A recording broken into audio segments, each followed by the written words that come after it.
अस्सलाम वालेकुम। कानून से आगाही और शहरी का बुनियादी हक है। वीडियो अगर आपको पसंद है तो लाइक शेयर सब्सक्राइब कीजिएगा। दूसरी बात ये है कि ये तो आम लोगों के लिए भी एक वीडियो फ़ायदेमंद है, और दूसरा ये है कि ये ज़ेर तरबियत जो हमारे वकला हैं, ये उनके लिए भी मेरी एक कोशिश है कि वो इस अंदाज़ से बनाऊँ कि उनकी भी मालूमात में इज़ाफ़ा हो सके। गुज़ारिश ये है कि एक आजकल आपको पता है कि अदालत में जो अदालतों में दावे दायर हैं, और ज़ाहिर है कि उसका फ़ैसला होते-होते फ़रीक़ैन के दरमियान जो है सालों साल गुज़र जाते हैं, और लोग जो है ना उसकी तवालत से तंग आ जाते हैं, परेशान हो जाते हैं।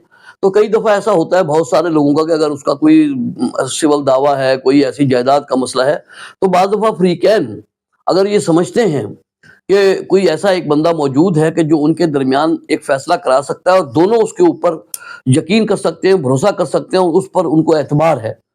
तो अगर कोई ऐसा बंदा उनके पास हो और वो ये चाहते हो कि वो बंदा हमारा फैसला कर दे, क्योंकि अगर वो बाहर ही बाहर बैठ के फैसला कर देगा तो उसकी कोई कानूनी हैसियत नहीं होगी। तो बाज़ दफ़ा उस फैसले को कानूनी हैसियत देने के लिए क्या करना चाहिए, ताकि दोनों फ़रीक़ैन जो है वो महफूज हो सकें और कोई शख्स भी बदनीयती ना कर सके।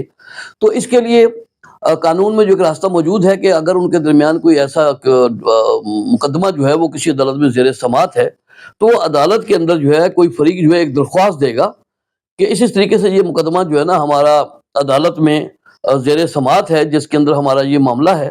तो हम दोनों फ़रीक़ैन के दरमियान जो है हमने एक फ़लाँ शख्स वल्द फ़लाँ उसका एड्रेस साकन ये वो, कि उसके ऊपर हमें यकीन है कि वो अगर हमारा फ़ैसला करवाएगा तो हमें उसके फ़ैसले के ऊपर मतलब हम उसको तस्लीम करेंगे उसके फ़ैसले को, और हमें उस पे एतबार है।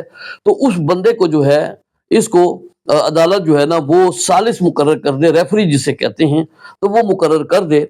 तो अदालत जो है वो जब आप दरख्वास्त अदालत में ये देंगे उसकी अपॉइंटमेंट के लिए, तो फिर अदालत जो है ना वो दूसरे फरीक से भी पूछ कर उसको भी कोई जब एतराज़ नहीं होगा, तो अदालत एक सालसी और रेफरी उसी को जो आप लोगों ने रिकमेंड किया है उसी को मुकर्रर कर देगी कि ठीक है जी, वो अपना इनके दरमियान तस्फिया करवाए, फैसला करवाए, जो कुछ भी है।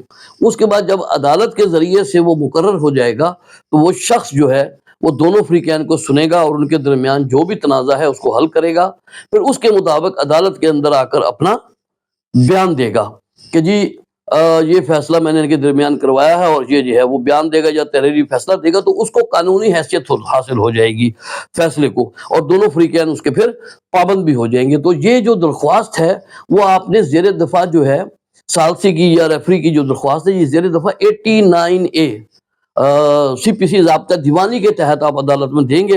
दरख्वास्त के साथ जो है वो आप एक बयान हल्फी भी मुंसलिक करेंगे। तो इस तरह अदालत जो है एक सालसी जो रेफरी को मुकर्रर कर देगी, जो फिर आपके दरमियान फैसला करवा कर अदालत में दे देगा। तो अब ऐसी सूरत में आप जो सालों साल की जो तवालत होती है बाज़ दफ़ा, उससे आप बच भी जाएंगे और एक मामला भी आपका हल हो जाएगा।